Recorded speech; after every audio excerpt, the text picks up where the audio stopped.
My billionaire wife, Victoria Kane, the powerhouse CEO of Kane Luxury Estates, threw me out of our penthouse one Friday night. Why? Because she believed every poisonous word her younger sister whispered into her ear. Imagine that. 3 years of marriage, gone in seconds, thanks to Madison, a spoiled brat who never worked a day in her life. For 3 weeks, I sat alone in a cramped Brooklyn apartment, eating takeout and staring at the ceiling, wondering how everything collapsed so fast. But I wasn't broken. I was planning. Then came her call. Victoria wanted to know if I'd had time to reflect. She expected me to crawl back, begging for forgiveness. Instead, I walked into her glass-walled office high above Manhattan, not with apologies but with divorce papers. Her face cracked, her sister lost control, and that's where my real story begins. Sometimes the worst day of your life is just the start of something better. My name's Jack Turner. I'm 44 years old, a project manager by trade, the kind of guy who makes sure bridges get finished on time and office towers don't collapse halfway through construction. Not glamorous, not flashy, but steady. That was me. I came from a middle-class family in Ohio, worked my way through college, and spent 2 decades learning how to solve other people's messes with spreadsheets, deadlines, and a lot of late nights. People in my world respect results, not appearances, and I'd built a reputation for being the man you could count on. I wasn't a millionaire, I didn't have a trust fund, but I had dignity, a good work ethic, and the kind of reliability that meant I slept well at night. At least I used to. Looking back now, I realize that while I was building projects for other people, I didn't see the cracks forming in my own life, cracks that were about to split everything wide open. Then came Victoria Kane. You've probably seen her name in the business pages, CEO of Kane Luxury Estates, a real estate empire that stretches from Manhattan penthouses to Hamptons beach houses. Somehow, out of all the men circling her world of billion-dollar deals, she chose me. We met at a fundraiser I was dragged to by a client, and against all odds, she laughed at my jokes, said I felt refreshingly normal. Within a year we were married, and suddenly my name carried weight I never imagined. On paper, we were the perfect couple, the powerhouse executive and the steady project manager who kept her grounded. Our wedding was an architectural digest. Our photos looked like a fairy tale. Friends shook their heads and said I'd hit the jackpot, and maybe I had. But here's the thing about jackpots. They don't always pay out the way you think. Sometimes what looks like a dream life is just a trap with better lighting. Life with Victoria was like stepping into a movie I never auditioned for. Our home was a glass-walled penthouse on the Upper East Side, 30 floors above Central Park. Mornings started with sunlight flooding through floor-to-ceiling windows, and nights ended sipping wine from a cellar stocked with bottles worth more than my first house. Every corner of that place screamed wealth. The marble kitchen island, the designer furniture, the art pieces people photographed just to prove they'd been near them. Dinners meant reservations at restaurants without names on the doors, the kind of places where the bill made my old coworkers' jaws drop. And every weekend, we were at charity galas, shaking hands with people who owned entire skyscrapers. On paper, it was paradise. But I'll be honest, sometimes I felt like an imposter in my own life, a working man dressed in a borrowed suit. The higher we climbed, the more I wondered if I was still on solid ground. People used to say Victoria and I balanced each other out. She was the billionaire dealmaker, the woman who could buy half a block of Manhattan before breakfast. I was the steady hand, the project manager who made sure deadlines got met and budgets didn't explode. She brought power, connections, and the kind of influence that opened doors I didn't even know existed. I brought reliability, humility, and what she once called my everyman charm, that down-to-earth quality that made her feel less like she lived in an ivory tower made of cash. For a while, I believed it. I thought my normalcy grounded her, and her ambition lifted me. But when people whispered, they didn't see balance. They saw a billionaire queen and the ordinary man lucky enough to sit beside her. And maybe, deep down, Victoria started seeing it that way too. Because love feels different when one person's power could buy and sell the other's entire world. Our wedding looked like something straight out of a fairy tale, the kind that ends up in glossy magazines. Victoria booked the historic Plaza Hotel ballroom, dripping with chandeliers and fresh roses flown in from Europe. 300 guests filled the room, politicians, CEOs, celebrities I'd only ever seen on TV. The photographer captured us under an arch of white orchids, and within a week our smiles were splashed across the society pages. Everyone called it the union of power and humility, beauty and stability. People shook my hand and whispered, "Jack, you've made it. You're the luckiest man in New York." And for a while, I believed them. Standing beside Victoria in that tuxedo, hearing the applause as we kissed, it felt like destiny. But fairy tales have a way of hiding shadows in the corners. I thought the applause meant forever. I didn't realize it was just the opening act of a story that would unravel faster than I ever imagined. In the first months of our marriage, I felt like I'd won the lottery of life. Everywhere we went, people treated me differently. At dinners, waiters remembered my name just because I was with her. Business contacts who once brushed me off now asked for my opinion, suddenly convinced I was worth listening to. Friends back home called me the luckiest man alive, and maybe they were right. I'd come from modest beginnings, and now I was shaking hands with governors, toasting champagne at rooftop parties, living in a world most men only saw in magazines. And through it all, Victoria seemed proud to have me by her side. She'd slip her hand into mine and whisper that I made her feel human again. Those words kept me grounded, made me believe I wasn't just a prop in her glittering world. I thought respect and love went hand in hand. I didn't realize how fragile that respect really was. Victoria used to smile at me in that way only she could, a mix of admiration and relief, and she'd say, "Jack, you're my charming, grounding man." At first, I thought it was the most romantic thing I'd ever heard. In her world of billion-dollar contracts, sharp suits, and ruthless negotiations, I was the calm in the storm, the reminder that life wasn't always about power or profit. She'd laugh about how I kept her from floating too far above the clouds, how my middle-class roots and simple honesty made her feel real again. And I wore that title proudly, her grounding man. It meant I wasn't just tolerated in her glittering circle, I was needed. Or so I believed. What I didn't see then was how quickly that compliment could turn into a criticism. Because in a world built on status, the very qualities that once kept her sane would soon make me look like the weakest link in her empire. The first few years with Victoria felt like a dream I never wanted to wake from. We traveled to Paris on a whim, spent weekends in the Hamptons, and celebrated anniversaries with candlelit dinners overlooking the skyline. She'd come home after sealing a multi-million-dollar deal, kick off her heels, and curl up next to me on the couch like any ordinary woman in love. We laughed easily, argued rarely, and when we did, it always ended with apologies whispered in the dark. For 3 years, I believed our foundation was unshakable, built on trust, loyalty, and the quiet certainty that we had each other's backs no matter what. I told myself money hadn't changed us, that love was stronger than envy or doubt. And every time she looked at me like I hung the moon, I believed it a little more. But here's the cruel truth about trust. It doesn't always shatter in an instant. Sometimes it erodes, one small crack at a time, until the whole thing collapses. Looking back, I can almost pinpoint the moment the cracks began to spread. It wasn't a fight between us or some big dramatic betrayal. No, it was when her younger sister Madison started showing up more often.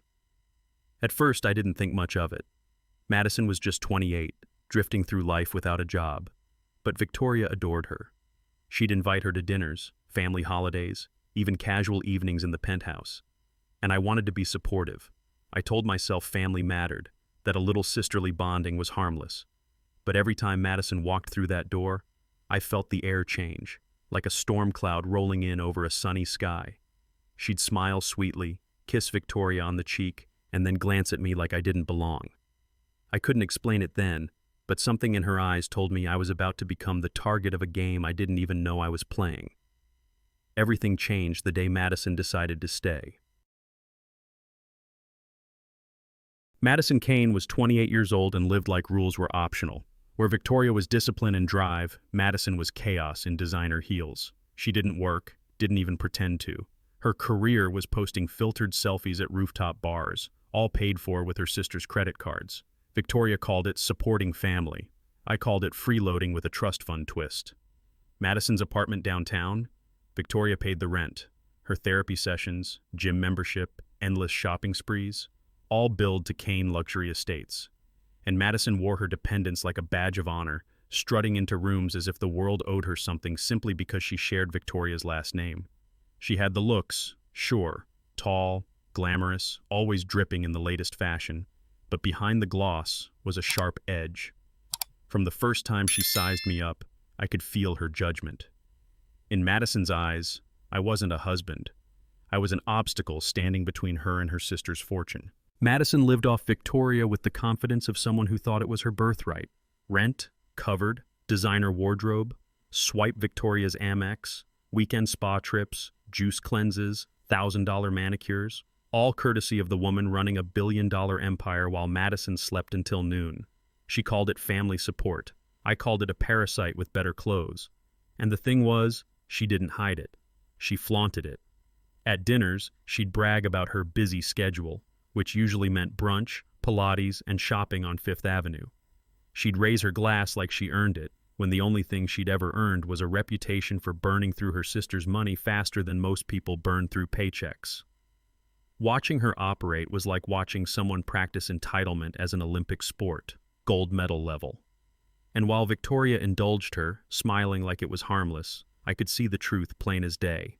Madison wasn't just dependent. She was dangerous, because people like her never stop taking until there's nothing left. From the very beginning, Madison looked at me like I was dirt under her Louboutins. She never said it outright, but her eyes did all the talking. To her, I wasn't Victoria's husband. I was a gold digger who'd lucked into the jackpot. Every family dinner, she'd toss me that smug smile, the one that said, "How much of my sister's money are you burning through today?" At first, I brushed it off. I told myself I didn't care what she thought. But the thing about poison is, even a drop spreads if you let it sit too long. Over time, her little jabs started cutting deeper. When she asked me about work, it wasn't out of interest. It was an interrogation, like she was waiting for me to slip and admit I couldn't keep up with Victoria's world. That's when it hit me. Madison didn't just dislike me. She wanted me gone, and she wasn't going to stop until she got her way. Madison had a gift for making insults sound like compliments. She never attacked me directly. She was smarter than that. Instead, she'd lace her words with fake concern, like poison wrapped in sugar.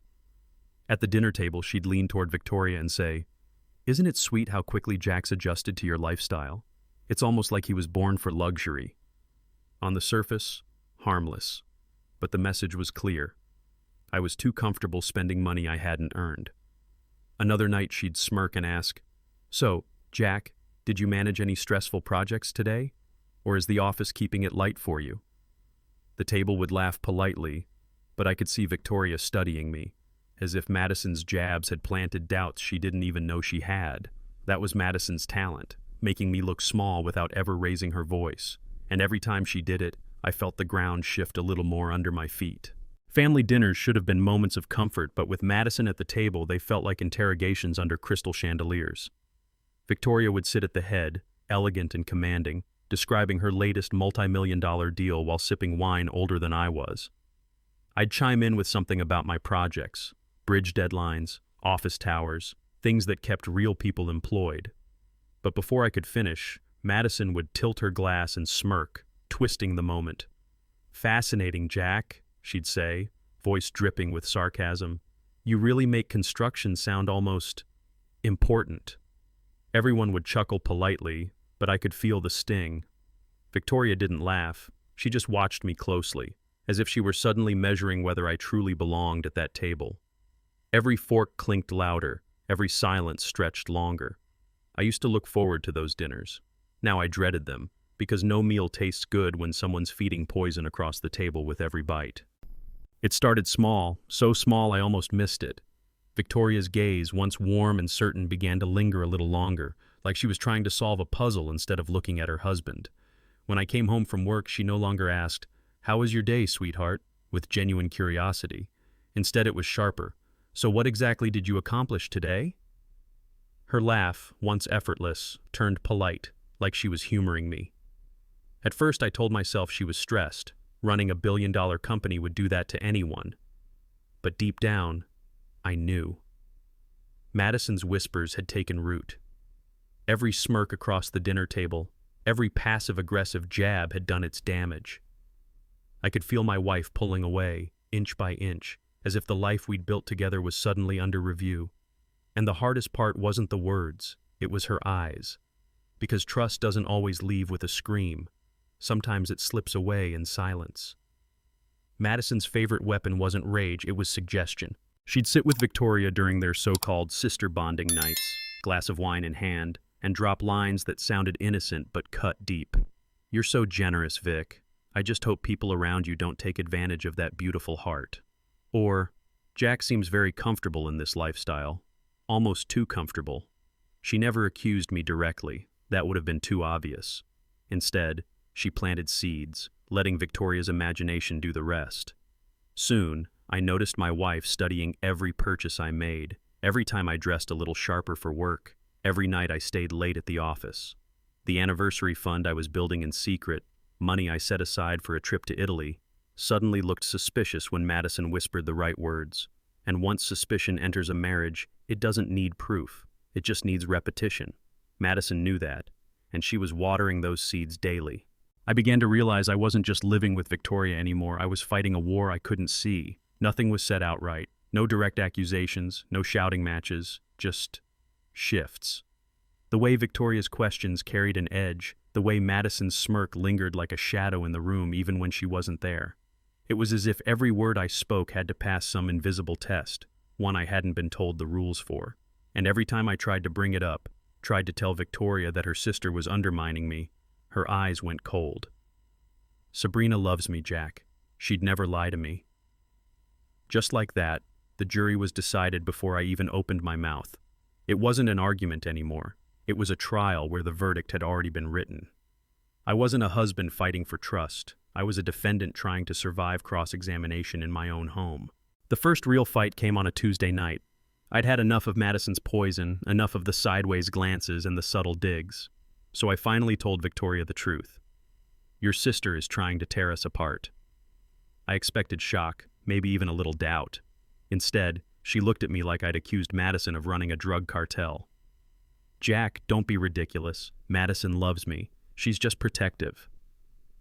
Protective. That word lit a fuse in me. I raised my voice, told her I was tired of being treated like some gold-digging stranger in my own marriage. She shot back, accusing me of being defensive, paranoid.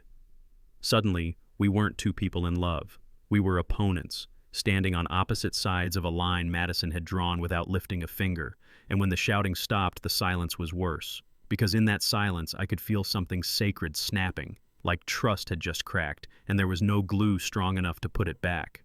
It was subtle at first, then one night it wasn't subtle at all. We were at dinner, just the three of us, and Madison dropped her mask completely. She swirled her wine and said, "Victoria, don't you ever wonder if Jack really fits into your world?" The words hung in the air like a blade. Victoria didn't shut it down. She didn't laugh it off. She just stared at me, as if the question deserved an answer. My chest tightened. 3 years of loyalty, of love, of building a life together, and suddenly I was on trial for not being enough. I tried to speak, to defend myself, but Madison pressed on. "He's nice, sure, but you're running an empire, Vic. You need someone who matches you, not someone who drags behind." I'll never forget the silence that followed. Victoria didn't defend me. She just studied me, eyes cool and calculating. In that moment, I realized, in her mind, the scales had already tipped. The next blow came out of nowhere. One afternoon, Victoria canceled our lunch plans with a text that froze my blood. "Need to think about some things," Madison told me. When I got home, she was waiting, arms crossed, eyes sharp as knives. "Sabrina saw you having lunch with a blonde at Cafe Milano." My jaw nearly hit the floor. I hadn't been anywhere near Cafe Milano. I'd spent that day locked in a conference room with 3 middle-aged engineers. The only blonde I saw was a barista who couldn't spell my name on a coffee cup. But Madison's story had already taken root. Victoria demanded explanations, evidence, alibis, as if I'd been caught red-handed. I showed her my calendar, my emails, even offered security footage. None of it mattered. The suspicion was already there, breathing between us. Madison hadn't just planted doubt, she'd painted a picture. And once Victoria saw it, logic and love couldn't wash the colors away. The hardest part wasn't Madison's lies. It was how quickly Victoria accepted them. She didn't ask questions, didn't double-check the story, didn't even pause to consider who I'd always been. Instead, she looked at me like a stranger who'd just been caught sneaking through her accounts. Why would Madison make this up? She demanded. That was her logic. If her sister said it, it must be true. I begged her to think, to remember who I was, the man who never gave her a reason to doubt me. I laid out emails, schedules, proof. She brushed it all aside. You could have staged this, Jack. You could have prepared excuses in case I found out. That's when I knew the rules had changed. I wasn't her husband anymore. I was a suspect. And in her world of billion-dollar deals and airtight contracts, once she decided the verdict, no evidence in the world could change it. I thought evidence would save me. I pulled out everything, work emails, call logs, even GPS records from my office. I laid them out for Victoria like exhibits in a courtroom. Here, I said, hands trembling. This is where I was when Madison swears she saw me at Cafe Milano. This is the meeting agenda. These are the names of the men I sat with for 2 hours. I waited for her eyes to soften, for reason to return. Instead, she leaned back in her chair, arms folded, and shook her head. Anyone can forge records, Jack. If you're clever enough to cheat, you're clever enough to cover your tracks. The words hit harder than any slap. I realized then this wasn't about proof. It was about belief. And she had already chosen who to believe. I wasn't fighting for truth anymore. I was fighting against a story so carefully crafted, my wife preferred the lie to the man standing in front of her. Our penthouse stopped feeling like a home. It became a courtroom, and I was always the defendant. Victoria sat across from me like a judge in a power suit, arms folded, eyes cold. Madison played prosecutor, throwing out accusations wrapped in mock concern. Don't you think it's strange, Vic, how Jack stays late at work so often now? Don't you wonder where that money he moves around is really going? Every word was a charge, every glance a cross-examination. And me? I was left scrambling for evidence, for explanations that never satisfied. The laughter, the warmth, the little rituals that made us a couple, gone. Every conversation turned into a deposition, every dinner into a trial. And the cruelest part? There was no jury, no balance. Madison's word carried the weight of truth, and mine was dismissed before it left my mouth. I wasn't a husband anymore. I was an intruder being measured for the exit. Just when I thought Madison had played every card, she found a new one. Money. One evening, Victoria confronted me with a folder of screenshots her sister had collected. Transfers you can't explain, accounts I don't recognize, she said, voice like ice. I stared at the pages and almost laughed, because those so-called secret accounts were my anniversary fund. I'd been quietly saving to surprise Victoria with a trip to Italy, the kind of romantic getaway she always claimed she never had time for. The transfers were labeled clearly in my banking app. Anniversary fund, Italy trip. But Madison had cropped the screenshots just right, hiding the labels, turning love into evidence of betrayal. When I tried to explain, Victoria's eyes narrowed. Or maybe that's just your cover story, Jack. And that's when I realized. In Madison's narrative, every truth could be twisted. Even my attempt at romance had become another nail in the coffin of our marriage. I'd spent months quietly building that fund. Every extra dollar I tucked away carried a picture in my mind. Victoria and I standing on the cliffs of Positano, drinking wine at sunset, laughing like we used to. It was supposed to be proof of my love, something tangible to show her she mattered more than anything. Instead, Madison twisted it into evidence. She slid the cropped screenshots across the table like a prosecutor presenting her smoking gun. Why hide money unless you're planning something, Vic? And just like that, my dream of surprising my wife became a crime in her eyes. Victoria studied me with that calculating CEO stare, the same one she used to corner rivals in boardrooms. Convenient label, she muttered. Anniversary trip. Sounds like a cover. My chest burned. I wasn't fighting lies anymore. I was watching love itself get rebranded as deception. And the cruelest part? The more I tried to defend it, the guiltier I looked. It didn't matter what I said anymore. Logic, evidence, even raw honesty. Victoria heard it all as excuses. If I showed her receipts, she'd say I staged them. If I pointed to my work calendar, she'd insist I planned it as cover. If I reminded her of our vows, she'd shake her head like I was just buying time. Every word out of my mouth was twisted into proof of guilt. I wasn't her partner. I was a suspect trying to talk his way out of a conviction already handed down. And Madison sat there, silent but smiling, watching me drown. That was her genius. She didn't have to shout. She just had to plant the seed, and let Victoria's mistrust do the rest. I realized then the worst prison isn't a cell. It's sitting across from the woman you love, watching her treat your truth like a lie, and your love like nothing more than clever theater. The walls were closing in, and not just at home. Even my friends could see it. Dave from work pulled me aside one night after drinks. "Jack, your sister-in-law? Toxic. And Victoria's letting her pull the strings. You've got to get out before she ruins you." Mike was blunter. "Man, you're fighting a war you can't win. That woman has her claws in your wife. Walk away before you lose everything." Hearing it stung, because walking away felt like betrayal. I loved Victoria. I wanted to believe love could outlast Madison's poison. But the truth was, I was already isolated. Victoria didn't trust me. Madison painted me as the villain. And now even my friends, the guys who knew my character better than anyone, were telling me to cut my losses. I sat there with my beer, staring at the foam, realizing I wasn't just losing my marriage, I was losing myself. It all came crashing down on a Friday night. I walked into the penthouse, our home, or so I thought, loosening my tie, ready for a quiet evening. Instead, Victoria was waiting in her navy power suit, arms crossed, eyes colder than the city skyline behind her. And beside her, like a shadow feeding off my misery, was Madison, smirking. "Pack your things, Jack," Victoria said, voice flat, final. "I can't trust you anymore." For a moment, I thought it was a sick joke. "I'm your husband," I whispered, but she didn't flinch. "Not tonight, not here. Leave, or I'll call security." Security. In my own home. The place where we laughed, fought, dreamed. Suddenly I was nothing more than an intruder. Madison's grin widened as I shoved clothes into a single bag, every sound echoing like a coffin lid slamming shut. Walking out that door, I realized the truth. My marriage hadn't been stolen overnight.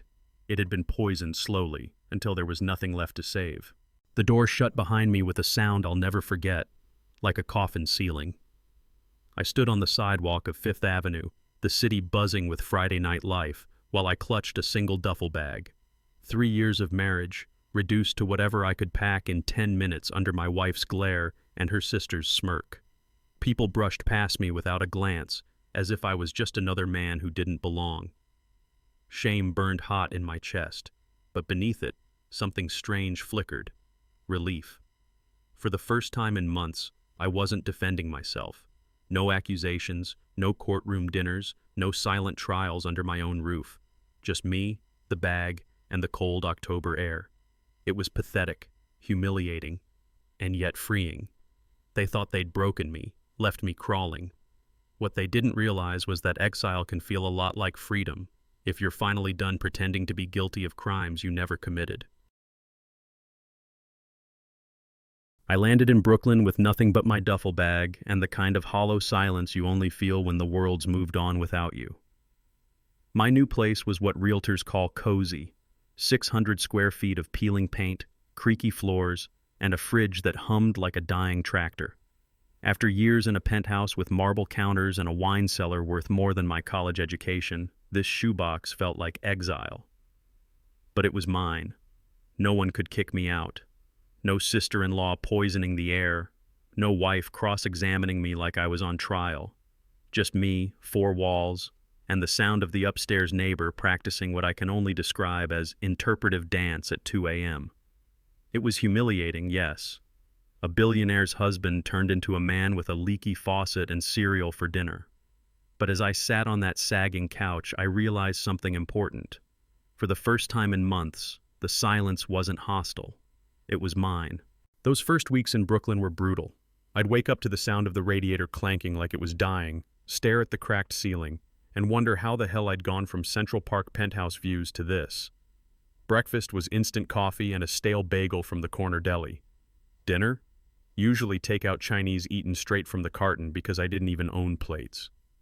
The silence in that apartment wasn't peaceful anymore. It was heavy, pressing down on me like a reminder of everything I'd lost. No Victoria's laugh echoing through the hallways, no smell of her expensive perfume drifting from the bedroom. Just me, the buzz of the fridge, and the distant noise of a city that didn't care. I felt invisible, discarded, like yesterday's news. But in that isolation, a thought began to stir. If I could survive this, maybe I could survive anything. While I sat in my shoebox apartment eating cold lo mein, Madison was throwing a victory parade on social media. Every time I opened my phone, there she was, posting selfies at five-star restaurants, captions dripping with smugness. Grateful for family who truly have your back. Facebook rants about cutting out toxic people and Instagram stories of champagne brunches in Victoria's penthouse, like she'd claimed the throne herself.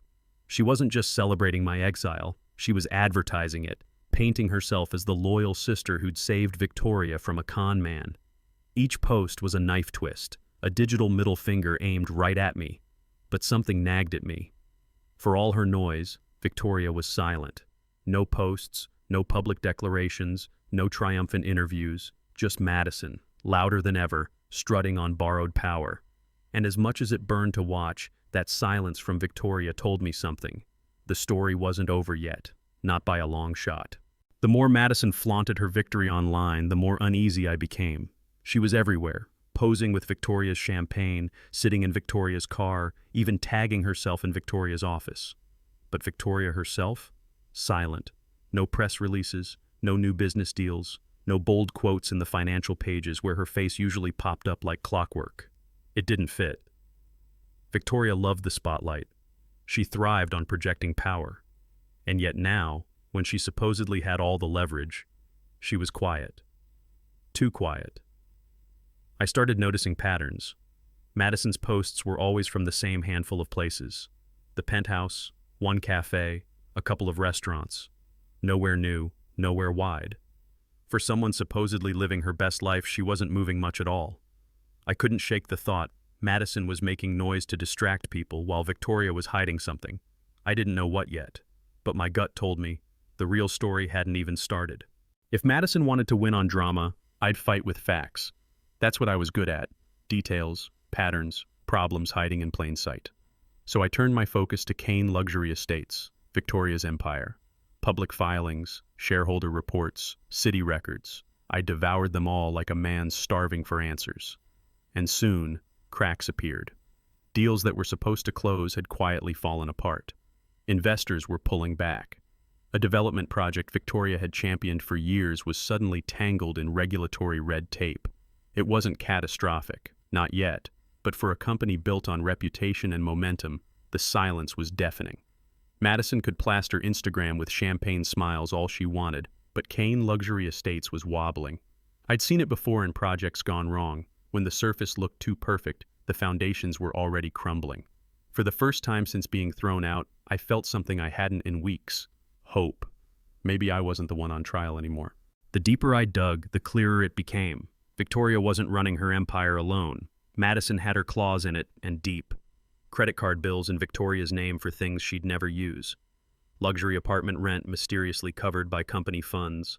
Transfers labeled as family support bleeding thousands every month. Gym memberships, designer wardrobes, spa packages, all quietly routed through Kane Luxury Estates accounts. It wasn't business. It was siphoning. Madison had turned her sister's empire into her personal ATM. And what stunned me most wasn't just the money. It was the pattern. Small at first, $5,000 here, 10 there. But over 18 months, it ballooned into hundreds of thousands. Victoria thought she was protecting her little sister. In reality, she was being drained dry. For years, Madison painted me as the parasite, but the numbers didn't lie. The real leech had been sitting in her penthouse all along, smiling with a glass of champagne in her hand. One night, surrounded by stacks of printouts and coffee cups, I pulled out a copy of our prenup. At first, it felt like salt in the wound, proof that Victoria never fully trusted me. But as I read line by line, my frustration turned into disbelief. Then a smile. She'd drafted it back when she was in love, when protecting me mattered as much as protecting herself. And buried in the legal jargon were clauses that flipped the power balance completely. If the marriage ended due to her unreasonable behavior, things like false accusations, refusing counseling, or expelling me from our home without cause, I wasn't the one who lost. She was. Substantial alimony, a lump sum payout, protection for me if she weaponized her wealth. She'd written the safety net herself, never imagining she'd fall into it. For months, Madison painted me as the parasite, but this document proved something different. Legally, I was the one holding the cards now. If Victoria and Madison wanted a war, I'd fight it with receipts. I started collecting everything. Screenshots of Madison's Instagram stories where she posed at casinos and luxury boutiques, each post a breadcrumb of excess she couldn't hide. I matched those dates with bank statements I'd pulled, withdrawals from Victoria's business accounts that lined up perfectly with Madison's little adventures. I archived texts, emails, timestamps, even saved copies of my own work calendars to prove where I was the night she accused me of cheating. Slowly, the pieces came together like a project timeline, because that's what I was trained to do: track details, eliminate errors, expose risks. Only this time, the risk wasn't missed deadlines. It was my life. Every file I saved, every screenshot I printed felt like laying another brick in a wall of truth Madison couldn't climb over. For the first time in months, I wasn't just defending myself. I was preparing to strike back. For weeks, I'd been piecing the puzzle together alone, but even the best plans need backup. Dave and Mike, the same guys who once told me to walk away, became my silent allies. They vouched for my alibis, ready to testify where I'd been on nights Madison swore I was sneaking around. Mike even dug up old security logs from our office building, timestamps that lined up perfectly with my calendar. Then there was my lawyer, a sharp-tongued woman who'd handled enough corporate divorces to smell blood in the water. She studied the prenup, grinned, and said, "Jack, she handed you the rope herself. Now it's just about when you want to pull." For the first time, I wasn't drowning. I had proof, I had allies, I had the law on my side. Madison thought she'd scripted the ending. She had no idea I was about to flip the script entirely. When Victoria finally called, her voice was calm, almost rehearsed. "Jack, have you had time to reflect? Let's meet at my office tomorrow, 2 o'clock. She thought I'd come crawling back, broken, begging for forgiveness. Instead, I spent that night packing my briefcase like a soldier sharpening his weapons. I laid everything out on my kitchen table, the prenup with its golden clauses highlighted in yellow, Madison's incriminating posts printed and time-stamped, bank statements showing every dollar that vanished into her bottomless pit. My lawyer's notes sat on top, neat and precise. As I clicked the lock shut, the sound echoed in my tiny apartment like a war drum. Tomorrow wasn't just a meeting. It was the trial's reversal. For weeks, they'd put me on defense: husband, liar, intruder. Tomorrow, I'd walk into that boardroom, briefcase in hand, not to plead but to prosecute, and for the first time, I felt ready. The next afternoon, I walked through the glass doors of Kane Luxury Estates. The lobby gleamed with marble and steel, the kind of space designed to intimidate. But I'd been here before, back when I was the doting husband dropping off flowers. Today was different. Today, I was walking into enemy territory. The receptionist greeted me politely, masking the curiosity in her eyes. Everyone in that office had heard the rumors. She pointed me to conference room A, the biggest one, with floor-to-ceiling windows overlooking Manhattan. When I stepped inside, Victoria sat at the head of the mahogany table, posture perfect, expression cool. And right beside her, like a vulture waiting for scraps, was Madison, smirk firmly in place. They expected me broken, apologetic. Instead, I set my briefcase on the table with deliberate calm. The click of its locks breaking open filled the room, sharper than any gavel. This wasn't their courtroom anymore. It was mine. Victoria folded her hands on the table, eyes fixed on me with that polished calm she used in boardrooms. "Jack," she said evenly, "have you reflected?" The question landed like a performance review, as if I were some junior employee waiting to be disciplined. Madison leaned forward, smirk sharpening. They were ready for my apology, my begging. I kept my face neutral, though inside I could feel my pulse steady, like a soldier before the first shot. "Oh, I've reflected," I said, voice measured. "Plenty." Victoria nodded, mistaking my composure for surrender. "Good. Then we can discuss how to move forward. Our marriage, our living arrangements, our future." She paused on future, letting the word hang heavy in the air. It was clear she expected a clean, controlled negotiation where she dictated the terms. I glanced at the briefcase beside me and almost smiled. They thought this was a performance review. What they didn't realize was that the tables were about to turn. I let Victoria finish her polished little speech about our future. Then, without a word, I reached into the briefcase and pulled out a neatly stacked set of documents. The The sound of paper sliding across mahogany echoed like a gunshot. "Starting with these," I said. Divorce papers, signed and ready. For a second, neither of them moved. Victoria's CEO mask cracked. Just a flicker, but enough. Madison's smirk vanished like someone had ripped it off her face. "What? What is this?" Victoria whispered, fingers hovering over the documents as if they might burn her. "It's the future you wanted," I replied evenly. "Only this time, I'm writing the terms." The silence that followed was so thick I could hear the hum of the air vents. For weeks they thought I'd come begging for forgiveness. Instead, I was ending the game on my terms. And judging by their faces, they had no idea what cards I still had left to play. Victoria's hand trembled as she finally picked up the papers. Her eyes darted across the first page, and I watched disbelief drain the color from her face. She had expected contrition, maybe even groveling.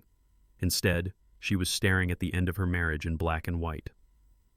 "Jack, surely we can talk about this privately," she murmured, her voice stripped of its usual steel.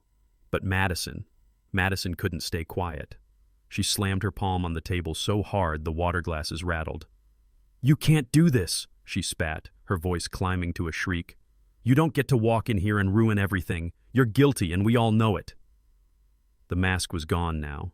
No fake sweetness, no sisterly concern, just raw fury. Victoria flinched at her sister's outburst, but I didn't. I leaned back, calm, steady. Their roles had flipped, and they knew it. For the first time, they were the ones on defense. I didn't raise my voice. I didn't need to. Instead, I reached into the briefcase again and pulled out a slim folder. I slid it across the table, letting the pages fan out. Emails, timestamps, security logs. "You accused me of having an affair at Cafe Milano," I said, looking straight at Victoria. "But on that day, I was in a conference room across town, with 3 witnesses and security footage to back it up." I tapped the first page. Meeting notes, signed by every attendee. Madison's face flushed red. "That blonde woman you mentioned?" I continued. "She was a Starbucks barista who couldn't even spell my name right on a cup." I held up a photo of the cup. "Jack" scrawled across it in Sharpie. The silence that followed was brutal. Victoria's hands trembled over the evidence. Madison sputtered, It's a cover story." But even she knew. The lie had unraveled. And for once, the truth was louder than her voice. Before Madison could recover, I pulled out another set of papers and placed them neatly on the table. "And then there's the so-called secret account," I said. Victoria's eyes darted nervously as Madison stiffened. "According to your sister, I was funneling money behind your back. But here, take a closer look." I flipped the statements toward her. The account name stared back in bold print. Anniversary Fund, Italy trip. Every transfer matched deposits from my own paycheck. Every note labeled carefully. Flights, hotel, surprise dinner. I leaned forward. "This was supposed to be your gift, Victoria. Our 3-year anniversary. Rome, Venice, Florence, every detail planned. Madison showed you cropped screenshots, cut off the labels, twisted the story." Victoria's face drained as she scanned the full documents, her hand flying to her mouth. Madison barked, "He's lying. He staged it." But the evidence was irrefutable, undeniable. For months she'd called me a parasite. And yet, the truth showed I'd only ever tried to give. The room went still as Victoria stared at the anniversary fund documents, her lips trembling. For the first time, doubt flickered in her eyes, not at me, but at her sister. Madison saw it too, and panic twisted her features. She leaned forward, voice rising, desperate. "Don't you see? He forged those. He planned it all to trick you." Gone was the polished, sweet sister who spoke in careful whispers. What sat across from me now was raw fury, eyes wide, voice cracking, hands trembling. She slammed her fist on the table. "He's using you, Vic. He's always been using you." But the cracks were showing. Her pitch was too high, her words too frantic. Victoria pulled back slightly, as if seeing her for the first time. I didn't need to push further. Madison was tearing her own mask off piece by piece. For years, she'd poisoned my marriage with subtlety. Now, in her rage, she was revealing exactly who she really was. I let Madison's shouting echo for a moment, then calmly reached back into the briefcase. From inside, I pulled a thick manila folder and spread the pages like a dealer laying down cards. If we're talking about lies and secret accounts, I said evenly, maybe we should discuss these. Bank records, transfers to offshore accounts, withdrawals from Atlantic City and Vegas casinos, even online poker sites with names so tacky they sounded fake. But the numbers were real. Over $470,000 gone in less than 2 years. I slid a photo across the table. Madison, grinning at a blackjack table, timestamped the same night one of the largest withdrawals hit. Victoria froze, her eyes widening as she traced the dates. "Madison, this money," she whispered. Madison's face drained of color. "He's framing me," she stammered, but her voice was hollow now, the confidence gone. I leaned forward, voice low but sharp. "You called me the parasite. But tell me, who's been bleeding this family dry?" Madison was already unraveling when I placed another folder on the table. Thicker, heavier. I opened it slowly, letting the silence build. "Gambling was just the appetizer," I said. "Here's the main course. Pages of wire transfers, account numbers, offshore holdings in the Caymans and the Bahamas, all tied back to Clara's company accounts. Small sums at first, then ballooning into hundreds of thousands. I tapped one sheet where her forged signatures stared back like fingerprints at a crime scene. These accounts were opened using Victoria's credit and Social Security, money laundered out of Kane estates for nearly 18 months. Victoria's face went pale, her hand covering her mouth. That's impossible," she whispered, scanning the documents. Madison pushed back from the table, eyes darting to the door like a cornered animal. "He hacked this. He made it up." But I leaned in, locking eyes with her. "Funny thing about fraud, Madison, it always leaves a trail. And I followed yours straight to the islands." The conference room felt like it had dropped 10 degrees. Madison's bravado crumbled. Her hands shook, her face blotched red, then pale. She pushed back from the table, almost tripping over her chair.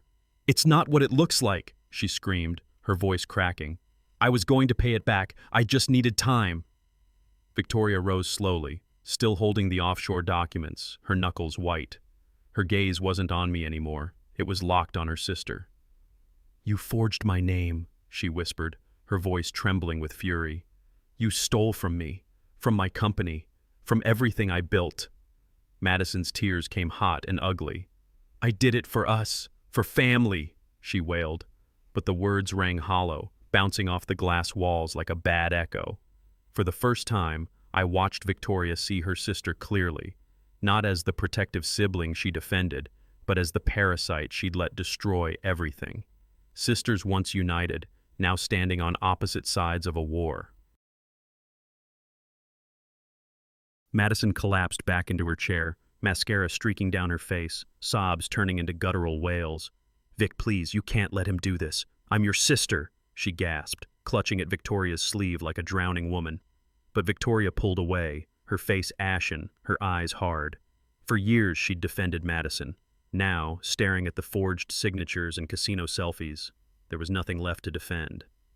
I slid my phone across the table, already dialed. "Victoria," I said quietly, "this isn't just betrayal. This is fraud, identity theft, embezzlement. If you don't call the police, the board will. It's your choice who makes the first move." Madison froze, horror spreading across her face. No, you wouldn't." But Victoria picked up the phone herself, her hands trembling. "This is Victoria Kane. I need to report financial crimes. Committed by my sister." The words hung in the air like a death sentence. Madison's breakdown was complete. The Kane empire had just imploded from within. When the call ended, Victoria sank into her chair like the weight of the world had finally crushed her. The confident CEO, the woman who once commanded rooms full of billionaires, looked smaller than I'd ever seen. Her eyes glistened as she turned toward me. "Jack, I was wrong," she whispered, her voice breaking. "I believed her lies. I doubted you, the one man who never gave me reason to. Please tell me there's a way back." She reached for my hand across the table, the same hand she once held at our wedding altar. For a heartbeat, I almost felt that pull, the memory of who we used to be. But then I remembered the night she threw me out like a criminal, the silence, the humiliation, the look in her eyes when she said she couldn't trust me. I pulled my hand back gently. "You didn't just doubt me, Victoria," I said quietly. "You chose her over me, and that's something I can't forget." As Victoria's tears fell, my mind drifted, back to the first autumn walks we shared through Central Park, the way she laughed at my corny jokes, the look in her eyes on our wedding day when she said, "I choose you, Jack." For a moment, those memories tugged at me like ghosts. I wanted to believe they still meant something, but sitting across from her now, with Madison sobbing in the corner and divorce papers on the table, all I felt was emptiness. The laughter seemed like someone else's. The promises felt hollow, echoes of a life that no longer existed. Love is supposed to be tested by fire, and instead she had let it burn me to the ground. I realized then, it wasn't that I stopped loving her. It was that the woman I'd loved was already gone, and in her place sat a stranger wearing her face. Victoria reached for me again, desperation in her eyes. "We can fix this, Jack. Counseling, forgiveness, anything. Just don't walk away from us." Her voice cracked on the last word, as if the marriage still meant what it once did. I stood slowly, closing the briefcase with a sharp click. "Us?" I repeated. "There hasn't been an us since the day you threw me out and chose her over me. That was the moment our marriage ended. You just didn't see it yet." She shook her head, tears spilling. "I was wrong. I see it now. Please." I looked at her for the final time, not with anger, not even with love, but with clarity. "You don't get to burn the bridge and then beg me to cross the ashes. I deserve better than that, and this is over." Her sobs followed me, but my steps were steady. For the first time, I felt completely free. In the weeks that followed, the headlines told the story better than I ever could. Kane luxury estates under investigation. Investors pull out amid scandal. CEO forced to liquidate assets. Victoria's empire, the one she'd built like a fortress, crumbled brick by brick. The penthouse that once made me feel like an outsider was the first casualty, sold to cover mounting debts. The company bled cash as clients fled, unwilling to trust a CEO who hadn't noticed her own sister forging signatures and draining accounts. Board members turned on her. The press feasted on her downfall. And just like that, the woman who once stood at the top of Manhattan's skyline now lived in a modest apartment in Queens, her reputation in ruins. I didn't need to gloat or seek revenge. The world was doing it for me. Watching from a distance, I realized her punishment was far worse than anything I could have delivered, living every day in the wreckage she helped create. If Victoria's fall was public, Madison's was brutal. The federal indictment landed like a hammer: wire fraud, identity theft, embezzlement across state lines. The kind of charges that didn't just ruin reputations, they stole years of your life. I sat in the courtroom the day she was sentenced. Madison still tried to put on her performance: designer dress, crocodile tears, claims that she was misunderstood. But the jury didn't buy it, and neither did the judge. 8 years. That was the number he spoke, his gavel striking with finality. 8 years in federal prison. No penthouses, no champagne brunches, no family support credit cards, just concrete walls and a jumpsuit with her name on it. As they led her away in handcuffs, she shot me a look of pure hatred, but behind it, I saw fear. For the first time, Madison Kane wasn't in control of anyone's life but her own, and even that control was gone. While the Kanes unraveled, I was busy building. Out of a cramped Brooklyn apartment, I laid the foundation for something of my own: Turner Project Solutions. At first, it was just me, a laptop, and a handful of contacts I'd made during my years in the industry. But word spreads fast in Manhattan. Clients remembered the quiet project manager who kept complex deals from falling apart. They liked the idea of hiring the guy who wasn't blinded by champagne towers and penthouse illusions. Within months, calls were coming in faster than I could handle. I signed my first real lease, an office with windows that actually opened. I hired 2 assistants, then a full team. The irony wasn't lost on me. While Victoria's empire collapsed under fraud and arrogance, mine grew steady on hard work and trust. For the first time in years, I wasn't someone's accessory or scapegoat. I was my own man, running my own empire, one project at a time. Success wasn't just about the contracts or the new office. It was about the people who stood beside me: Dave, the colleague who once warned me about Madison, became my first client and later a partner in several ventures. Mike, who'd dragged me out for drinks when I hit rock bottom, was now a trusted advisor and a brother in all but blood. These weren't the polished cocktail party acquaintances Victoria paraded around her penthouse. These were real friends, people who valued loyalty over status, character over headlines. We celebrated milestones in dive bars instead of champagne towers, laughed over greasy pizza instead of imported caviar, and somehow it felt richer than anything I'd ever known in that ivory tower life. For the first time in years, I felt grounded, steady, human again. I hadn't just built a business, I'd rebuilt myself, and this time the foundation was unshakable: friendship, honesty, and freedom. Sometimes I think back to that night, standing on the sidewalk with nothing but a duffel bag, feeling humiliated and broken. Back then, I thought my life was over. But looking around now, I see it was only beginning. Being betrayed, cast out, stripped of everything. It forced me to confront who I really was without the penthouse, without the title of CEO's husband. And what I found was strength. I discovered I could build, not on borrowed wealth or false promises, but on my own skills, my own grit. The man who once felt like an outsider in his own marriage now stood at the center of a life he built himself. Betrayal didn't destroy me, it forged me. It turned weakness into resilience, doubt into clarity, and in losing everything I gained the one thing I'd been missing all along: freedom to live on my terms. The camera lingers on the city skyline as my voice takes over. Sometimes the best revenge isn't revenge at all. It's walking away stronger while they're left to live with the weight of their own choices. I didn't just lose a wife, I found myself. Images flash. Victoria's empty penthouse, Madison in handcuffs, my new office buzzing with real energy, real people. My voice continues, steady, calm. I learned that trust, once broken, doesn't mend with apologies, that freedom is worth more than any penthouse view, and that sometimes the end of one story is the beginning of another, better, truer story. The music swells as the screen fades to black. Then my voice delivers one final line, soft but cutting.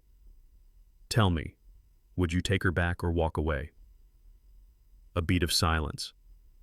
The question hangs there, daring the audience to answer for themselves before the video fades out completely.